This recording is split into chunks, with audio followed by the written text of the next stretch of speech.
أعوذ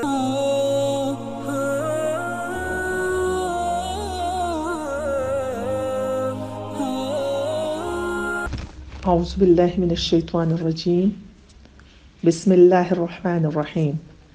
وسارعوا إلى مغفرة من ربكم وجنة أرضها السماوات والأرض أعدت للمتقين. صدق الله العظيم.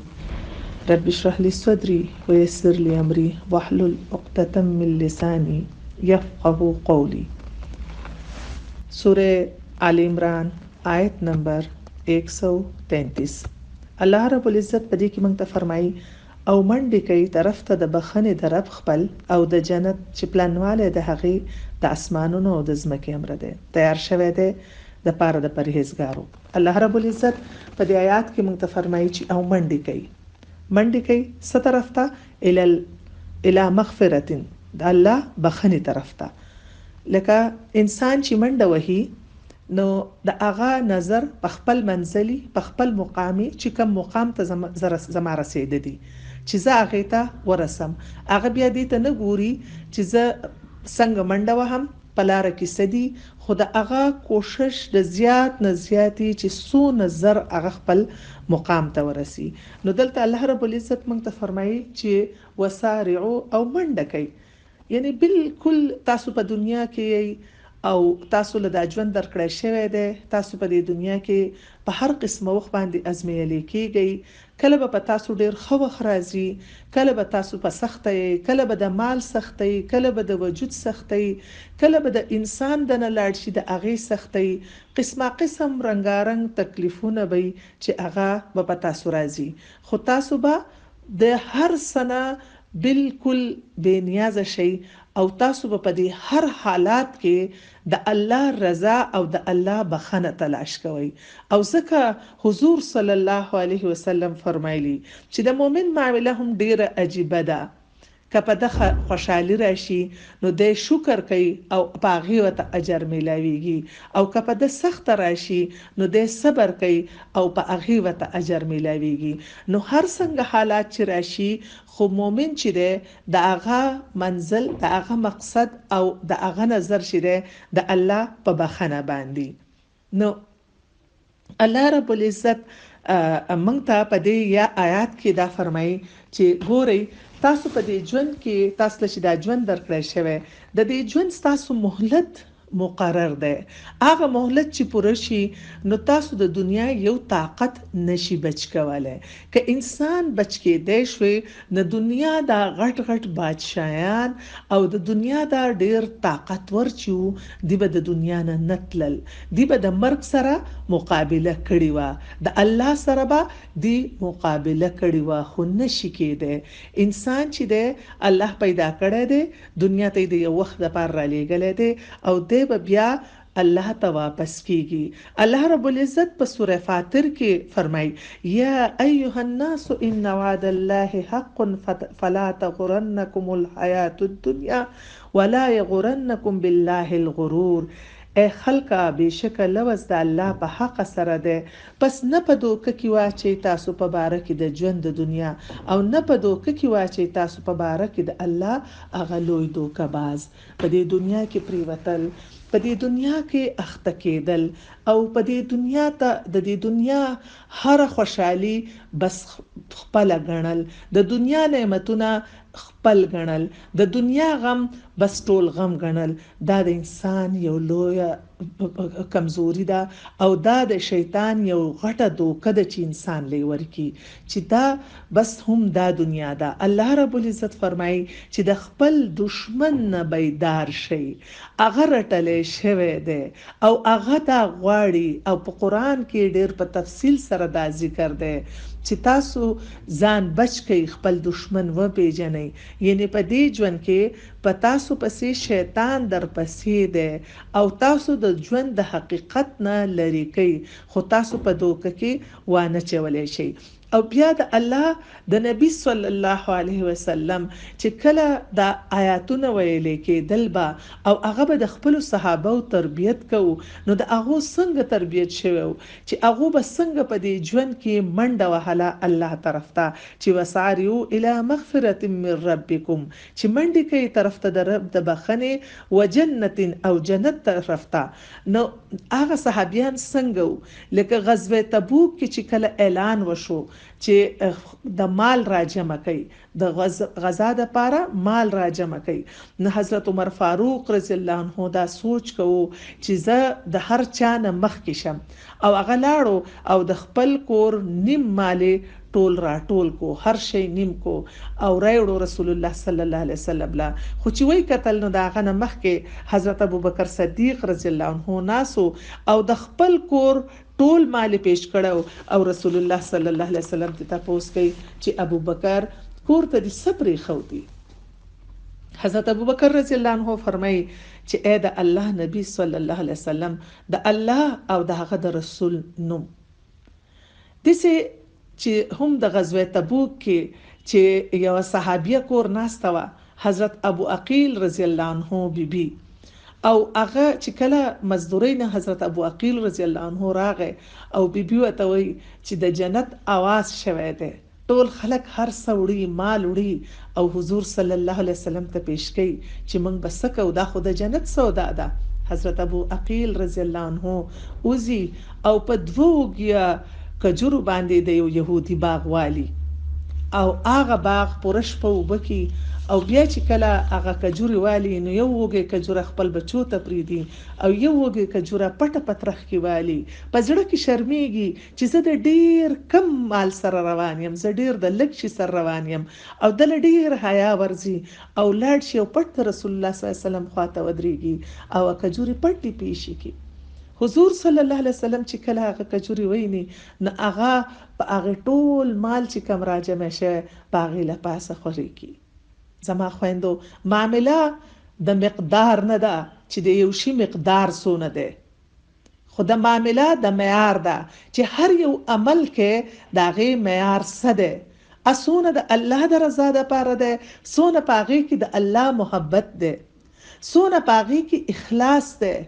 او سونه هغه انسان د خپل زړه نه چې زما رب رضا شي، سونه پاغي کې د الله یره ده او سونه پاغي کې د الله مینه ده.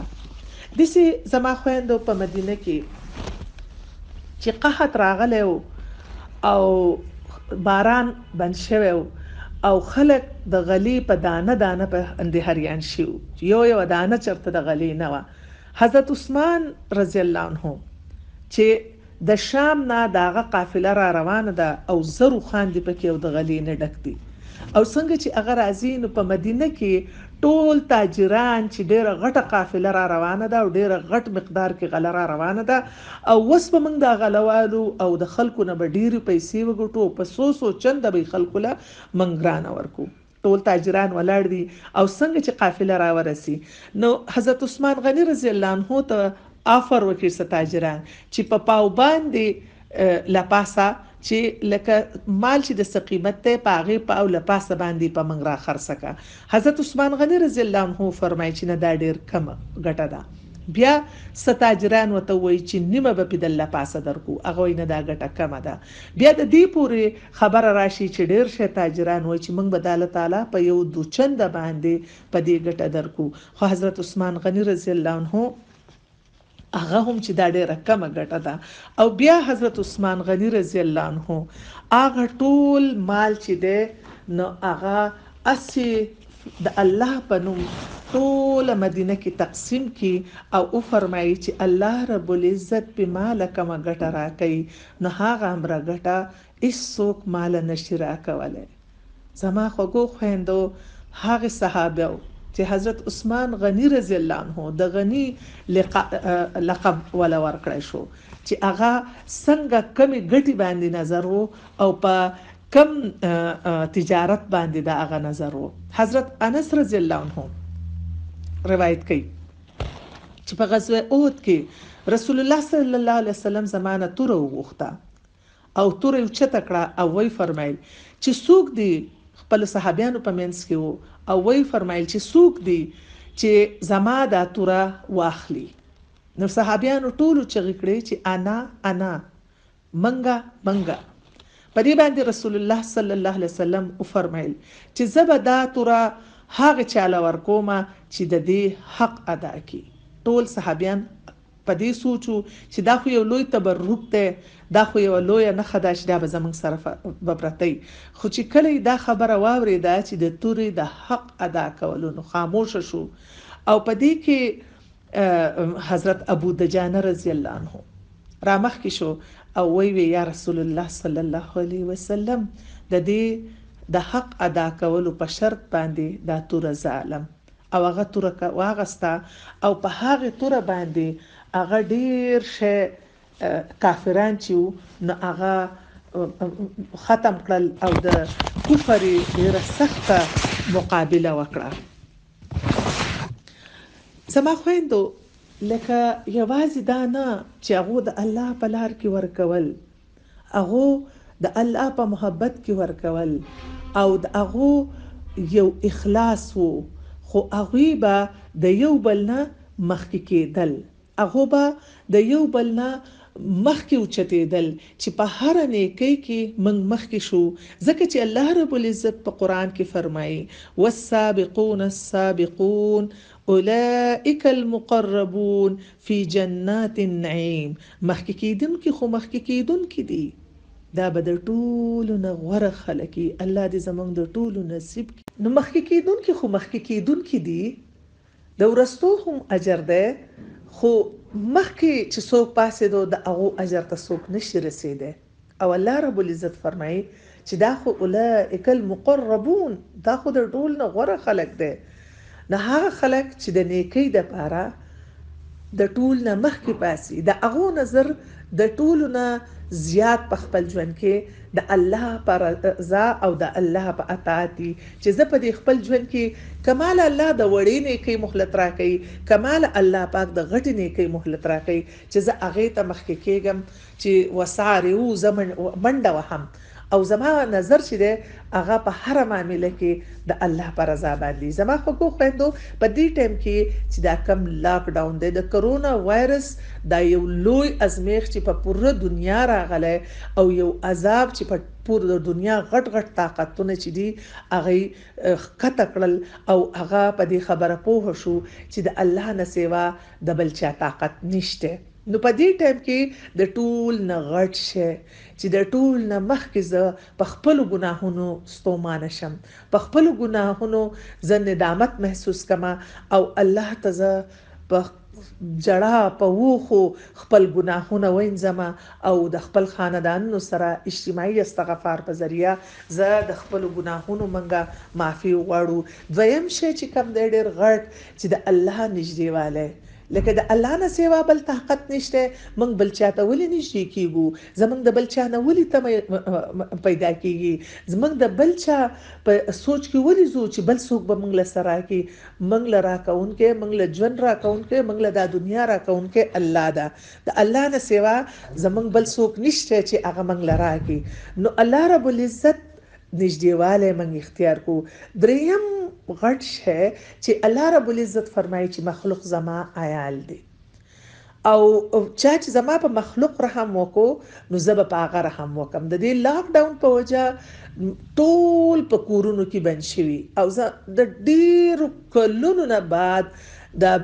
خاندان نه په کورونو کې یو ځای ناستي. نو دا کم خاندان چې ستاسو دی غیر چاپیره ستاسو نه دا زموږ خاندانونه دي، خو په اصل کې دا د الله مخلوق دی.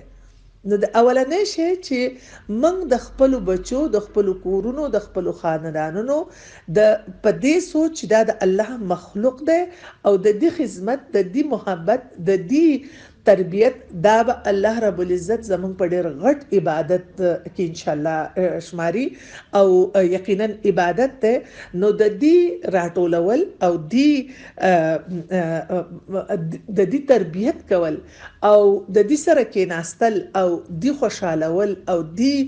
په خپل ژوند کې بهترین انسانان جوړول دی الله طرف ته کول، دا یو ډېر لوی کار دی. زما خویندو دا یو حقیقت دی چې د دې لاک ډاون په وجه ټول ماشومان د سکول نه منع شوي دي، اداري بندي دي، دفتري بندي دي، کاروبارونه بندي، نو بوج په خویندو زمونږ راغلی دی د کور د کار، د کور د ذمہ داریانو. خو زما خویندو دا یاد ساتئ چې ستاسو سره په کور کې څومره هم خلک دي، نو هغه د ژوند یو فعال فرد جوړول، یو کارکونکي فرد جوړول. بعضی وخت کې زموږ په کورونو کې داسې کسانی چې موږ وایو د سکار نه کوي او بس یو غیر فعال انسان په ژوند کې پروتي، نو هغه راوچتول په مینا، په محبت، په طریقه او داغونه سکار غستل. نو اوس په دې ټایم کې خدمت زموږ په خويندو ډیر زیاته، یو طرف ته الله یو رحم هم وشو چې ډیره مده بعد بچیو ټول کور شو، خو بل طرف ته یو ازمیخ هم شو. نو د خپل بچو بهترین تربیت کول او هغه د قران سره او د الله سره یو ځای کول، د محمد رسول الله صلی الله علیه وسلم سیرت په خپل کورونو کې ویل او عملی نمونه پیش کېدل. ستاسو رویه، ستاسو اخلاق، ستاسو کردار دا عملی نمونه چې هغه ټول خاندانونو ته پیش کیږي. د هغه نه رستو چې دی نو بیا ستاسو غیر چا پیره خلک. پاک نبی صلی الله علیه وسلم فرمایي چې سلویخ کور پورې هغه گاوند فرمایلی دی او فرمایي چې په خدای مې د قسمی چې هغه سړی مؤمن نه دی چې په خپل خو په مړه ګیړه وخوري ود شي او غیر چا پیره خلک دی وږي او گاونډي وږي ود شي. نو زمون غیر چا پیره خلک او خصوصا چې په کلو کې کم خلک وسیږي او په خار کې هم ډیر شي، خو په کلو کې داسې چې لکه یو کور غټینو غیر چا پیره ور سره ډیر شي واړه کورونه او هغه مزدوري د هغه کاروبارونه د هغه خرڅبن شوی دي، د هغه د پاره د یو خو تسلی او هغه د پاره نصيحت او دویم غټ شي چې د هغه د کور په چلولو کې مالی مدد داغي. ځکه چې دا ټیم د سیده چې په ټول انسانيت سخت ده، نو تاسو د کور زمنګ د کور چې کم رزق ده زمون په کورونو کې چې الله موږ له کم نعمتونه راکړي، هغه که هر قسمه نعمت ده هغه په دې طریقه استعمالول چې هغه د ډیرو خلکو په استعمال کې راشي او ډیرو خلکو ته ورسي. او اخرنه شي چې کم ده نو ګوري الله رب العزت موږ له وس د روزي میاشت راکړه چې الله پکې فرمایي شهر رمضان الذي انزل فيه القرآن، میاشت روزي هغه دا چې نازل شوی دی په هغه کې قرآن هغه چې د ټول انسانيت لپاره یو رحم، یو سکون، د ټول انسانيت لپاره د ژوند یو خپل نظام، د الله سره د جوړېدو یو خپل پیغام او په دې ژوند کې په سکون او د انسانانو د فطرت مطابق قانون او الله رب العزت پر سره محمد رسول الله صلی الله علیه وسلم راولېګو او داغه په ذریعه عملاً منتو خو. نو هغه میاشت باغی کې قرآن نازل شوه ده او هغه میاش چې په هغه کې حضرت عائشہ رضی الله عنها فرمایي چې رسول الله صلی الله علیه وسلم په کې پنیکو کې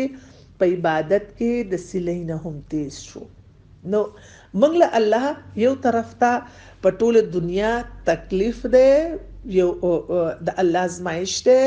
بل طرف ته د روزي میاش. نو په دې کې